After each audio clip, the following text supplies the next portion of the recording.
안녕하세요. 사기꾼 같은 남편하고 이혼한 30대 여성입니다. 남편과는 같이 일하던 직장 동료의 소개로 만났습니다. 남편은 요식업에 종사하는 사람이었고, 저는 중소기업에 다니는 평범한 회사원이었어요. 조건만 들었을 때는 나이가 같다는 것 말고는 비슷한 구석이 하나도 없어서 별 기대 없이 나갔던 소개팅이었는데 의외로 대화가 잘 통해서 시간이 어떻게 가는지도 모르겠더군요. 이후로 특히나 남편이 적극적으로 대시를 해온 덕에 저희는 금세 연인 사이로 발전했고 결혼 이야기까지 나누게 되었어요. 사귀는 동안 이미 충분히 서로가 어떤 사람인지는 알아왔었고 서로 사랑한다는 확신도 있었기에 결혼 이야기가 나오기 시작한 이후로는 돈 이야기를 많이 했어요. 남편의 월 수입은 한 달에 400 정도였지만 근무 시간이 워낙 길어서 잘 번다고 말하기는 어딘가 부족한 상황이었지요. 게다가 시댁은 두 분이 살고 계신 집 한 채와 나라에서 한 달에 나오는 40만 원의 연금이 전부였던 탓에 남편이 매달 얼마씩 생활비 명목으로 보내드리고 있다대요. 그래도 남편이 그런 와중에 1억이나 모아두었다 해서 결혼을 진행하게 되었습니다.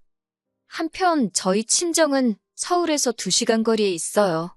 그래서 학부 시절에는 고시원에서 살았고 대학 졸업 후 취업을 하면서 월세를 알아보기 시작했네요. 그러자 친정어머니께서 8천만 원을 주시면서 여기에 대출받아서 차라리 아파트를 하나 사라시더군요. 어린 나이에 대출을 받는다는 게 겁이 나긴 했지만 그래도 월세로 생돈 나가는 것보단 낫겠다 싶어서 결국 친정어머니 말씀을 따랐습니다. 그리고 다행히 그렇게 산 아파트가 결혼 당시에는 꽤나 많이 오른 상황이었지요. 비록 저축은 2천 정도로 많이 없었지만 대출을 거의 다 상환한 상황이었고요. 상황이 이렇다 보니 남편이나 저나 굳이 양가에 손 벌리지 않고도 결혼 준비를 해나갈 수 있었습니다. 정말이지 모든 것이 제 생각보다도 쉽게 흘러가더라고요. 하지만 식을 올리고 얼마 지나지 않아 아버님과 어머님 사이가 굉장히 좋지 못하다는 사실을 알게 되었습니다. 제 앞에서는 티를 낸 적이 없으셨지만 시이모께서 귀뜸을 해주셨어요. 남편은 위로 3살 많은 신우가 있는데 신우는 이미 시집을 간 상황이었고 당신 아들인 제 남편까지 장가를 보내면 당장이라도 아버님과 황혼이혼을 하시겠다며 주변에 그렇게 말씀하고 다니셨다대요. 하지만 어머님의 원대한 계획은 결국 이루어지지 못했습니다. 제가 시집 온 지 2달이 채 되지 않았던 한여름의 어느 날 새벽이었어요. 남편은 샤워를 하고 있었는데 거실에서 남편 핸드폰이 울리더라고요. 평소라면 저나 남편이나 둘 다 서로의 핸드폰은 울리던지 말던지 손을 대지 않는데요. 그날따라 그 벨소리가 왠지 심상치 않게 들리더군요. 밤 11시에 걸려온 전화였으니 혹시 어머님 아버님에게 무슨 일이라도 있는가 싶기도 했고요. 그렇게 받은 전화는 신우에게서 걸려온 것이었는데 신우가 침통한 목소리로 어머님이 지금 대학병원에 있다며 저희더러 빨리 내려오라 했습니다. 하지만 저희가 도착했을 땐 이미 어머님은 눈을 감으신 이후였어요. 급성 뇌출혈이었네요. 이후로 아버님은 혼자가 되셨습니다. 친정어머니께서는 혼자가 된 사돈인 아버님을 염려하셨지만 그보다는 물론 저를 더 걱정하셨어요.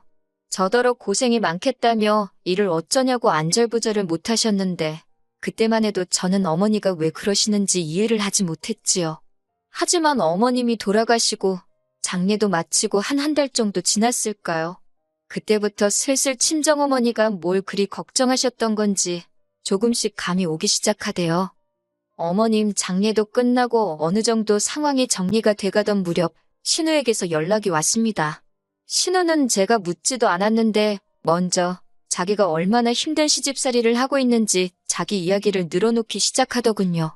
받은 거 없이 빈몸으로 시집을 갔더니 시집 식구들 눈치가 보여서 친정에 신경을 쓸래도 쓸 수가 없다면서 저더러 같은 여자이고 며느리니 자기가 무슨 말을 하는지 알지 않냐고 그러면서 제가 자기 입장을 당연히 이해한다는 식으로 몰고 가더니 그래서 말인데 자기는 자기 시댁에 잘할 테니까 저더러 자기 아버지 그러니까 아버님께 신경 좀 써달라 하더라고요. 듣다 못한 제가 잘해달라는 게 무슨 말씀이시냐고 단도직입적으로 물으니 한다는 말이 뭐 자주 들여다보고 말동무도 해드리고 그러면 좋겠다고요. 신혼의 집은 아버님 댁에서 차로 40분 거리이고 저희 집은 30분 거리입니다. 방향만 반대일 뿐 시간으로 따지면 그 집이나 독인객인이지요. 그런데 신우는 임신 준비랍시고 일도 안 하고 전업주부로 살던 반면 저는 직장을 다니고 있었어요. 그러면 상식적으로 누가 혼자 대신 아버님을 들여다보는 게 맞는 걸까요? 하지만 아버님 혼자 되신 지 얼마나 되었다고 딸하고 며느리하고 이런 이야기를 한다는 게 제가 생각해도 너무한다 싶어서 그냥 신우는 내키는 대로 떠들게 두고 별말은 안 했습니다. 주말이나 이따금씩 시간 날 때 한 번씩 들려서 며느리인 내 할도리만 하면 되는 거라고 그렇게 생각하고 말았지요. 그리고 실제로 이후로 한 달에 2번 정도는 아버님 댁을 찾았고 그럴 때마다 빈손으로 가는 일은 없었습니다. 반찬이며 국이며 한 이틀 잡고 열심히 만들어서 가져다 놓고 아버님 모시고 인근으로 드라이브도 나가고 했지요. 친구분들하고 한 번씩 맛있는 것도 사드시라고 용돈도 1~20만 원 챙겨드리고 솔직히 저희가 애가 없었으니 아주 빡빡한 살림살이는 아니었거든요. 그래서 좀 더 여유 있게 신경 써드릴 수 있었어요. 그렇다고 생색을 내자는 건 아니었지만 저희도 저희 딴에는 최선을 다한 거지요. 그런데 호의가 계속되면 호구인 줄 안다, 권리인 줄 안다. 정말 사람들이 그렇게 생각하겠냐 싶었는데 정말 그렇게 생각하더라고요. 처음엔 그런 저희 마음 씀씀이에 고마워하던 남편도 언젠가부터는 고맙다는 말 대신 이번엔 이것밖에 없냐는 식으로 말을 하더라니까요.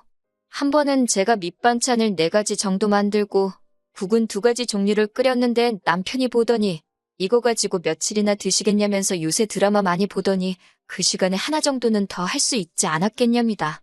그 소리를 듣는데 순간 말 그대로 짜증이 나더라고요. 드라마를 보든 잠을 자든 내 마음이고 반찬을 하는 것도 내 마음인데 그렇게 내가 뭐 하는지 감시하고 있을 시간에 당신이 반찬 하나라도 더하지 그랬냐고 쏘아붙여버렸습니다.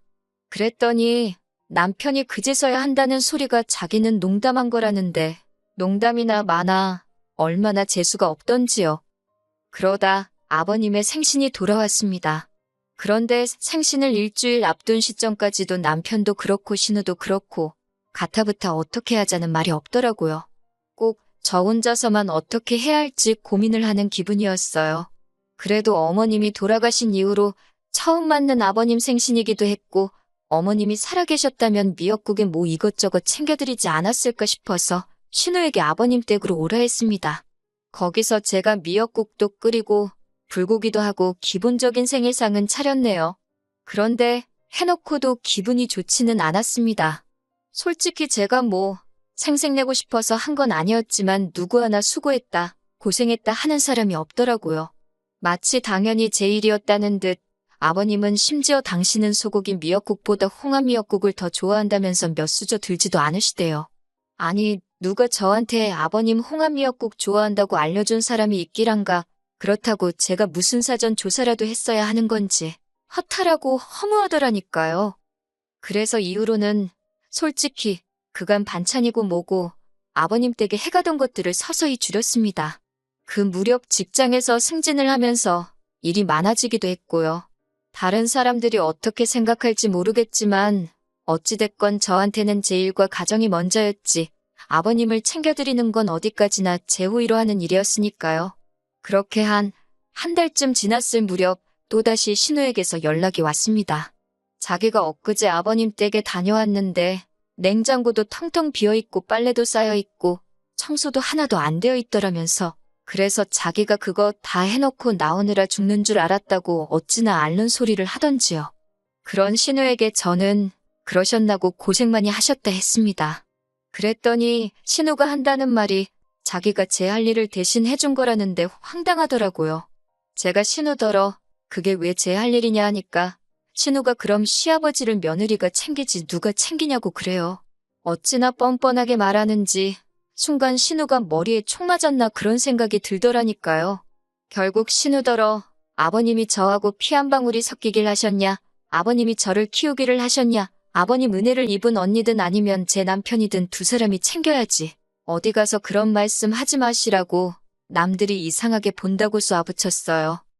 이후로 신우도 빈정이 많이 상했는지 저에게 아버님 일로 연락을 해오는 횟수가 부쩍 줄었습니다.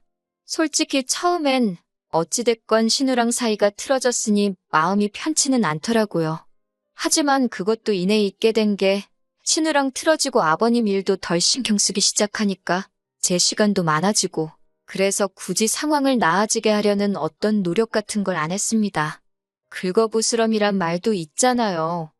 그러다 남편을 통해 신우의 소식을 듣게 되었는데 신우가 취직을 했답니다. 신우 집 근처에 있는 마트에서 일을 하게 되었다고요.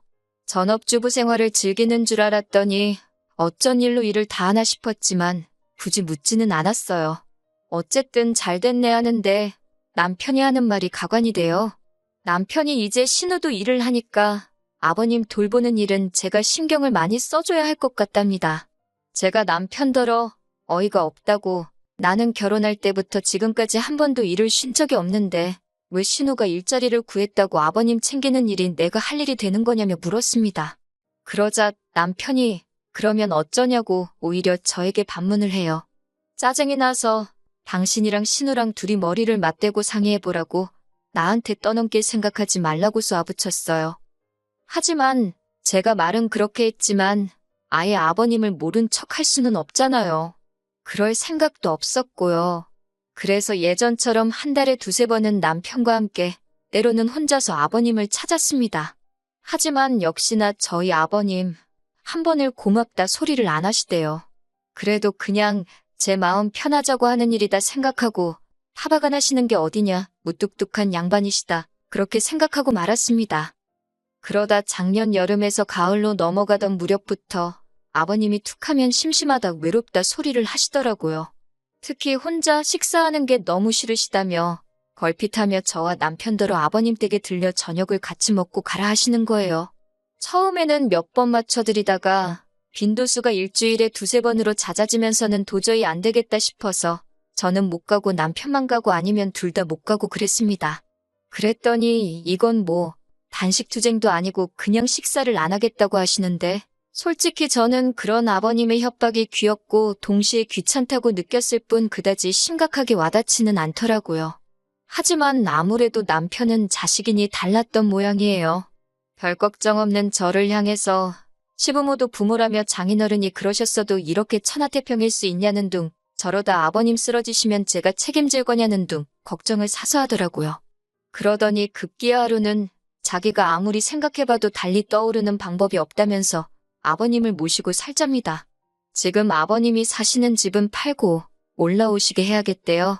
황당해서 지금 사는 집이 내 집인 건 알고 있냐. 그런데 그렇게 멋대로 결정을 하는 게 어딨냐. 안 된다 했습니다. 그랬더니 자기도 저랑 결혼할 때 빈손으로 온 거 아니라면서 무조건 모셔야겠다고 맞서더라고요. 남편이 1억을 들고 온 건 사실입니다. 하지만 그 1억 중 5천만 원이 남편이 몰고 다니는 차를 사는데 들어갔고 나머지 5천도 가정가구와 같은 혼수에 쓰였어요. 가정가구도 순전히 남편의 고집과 취향이 반영되다 보니 가격대가 올라갔을 뿐이고요. 그리고 저희가 살고 있는 아파트는 6억짜리였고 세금도 제 명의라는 이유로 오롯이 저 혼자 감당하기로 한 상황이었습니다. 그런데 갑자기 아버님을 모시고 오겠다니 저로서는 황당하기 짝이 없었지요. 저는 절대로 못 모시고 산다고 고집을 꺾지 않았습니다. 그랬더니 남편이 안 되겠다 싶었는지 저를 무슨 애 다루듯 슬슬 구슬르기 시작하대요. 아버님이 집 팔고 나면 그 돈이 다 누구 차지가 되겠냐. 효도한 자식 몫이 되는 거다. 그러니 우리가 모셔야 한다나 어쩐다나. 남편이 하도 간곡히 부탁하고 저도 마음이 편치 않아 이리저리 생각도 하고 계산도 하고 그러다 일단 아버님 집의 시세라도 알아봐야겠다 싶어서 부동산에 가서 물으니 시장이 안 좋아서 많이 받아야 2억이나 받겠다 하대요. 그러면서 공인중개사가 지나가는 말처럼 등기부등본을 한번 확인해보라길래 말대로 했습니다. 그랬더니 세상에 대출이 1억이 넘게 걸려있더라고요. 어이가 없어서 저는 그날 밤 남편더러 대출부터 시작해서 제가 알게 된 사실들을 이야기했습니다. 그런데 남편 반응이 생각보다 뜨뜻미지근한 게 마치 알고 있던 사람 같더라고요. 그러더니 순간 뭔가 제 뒤통수를 강하게 후려치는 느낌이 들었고 제가 남편에게 아버님이 받으신 대출이 혹시 당신이 결혼할 때 모았다며 들고 온 돈이냐 물었습니다. 그랬더니 남편이 아니라고 부정을 안 하더라고요. 그리고 얼마간의 시간이 흘렀을까요? 남편이 난데없이 미안하다 하더니 그래도 1억 전부는 아니고 3천은 자기가 모은 돈이 맞답니다. 황당하고 기가 차서 뭐라고 대꾸해야 할지도 모르겠더군요. 그런 저를 향해 남편이 한다는 말이 이제 저도 자기가 왜 아버님을 모시고 살자 하는지 좀 이해가 되지 않냐면서 우리가 결혼할 때 받은 것도 있으니 우리가 쓴 돈 갚는다 생각하고 모시고 살잡니다. 그놈의 우리가 소리를 얼마나 해대던지 화가 머리끝까지 난 제가 우리가 소리 한 번만 더 하면 입을 찢어놓겠다 했어요.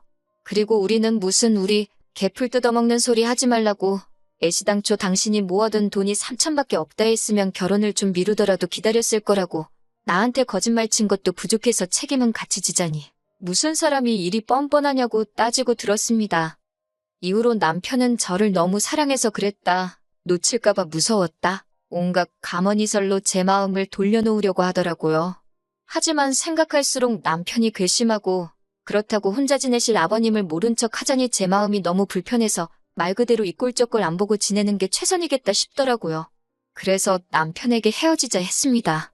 겨우 2년 살고 이렇게 끝을 볼 줄 알았다면 처음부터 시작도 하지 않았을 거라는 원망을 퍼붓고는 끝내자 했어요. 남편은 아버님 모시고 살자 소리는 다시 안 하겠다며 자기의 진심을 알아달라고 말 그대로 제 바짓가랑이를 잡고 늘어졌지만 제가 제 성격에 끌려다니게 될 걸 너무 잘 알았기에 냉정하게 뿌리쳤네요. 결국 남편은 제 집에서 나갔고 위자료는 따로 오가지 않았습니다.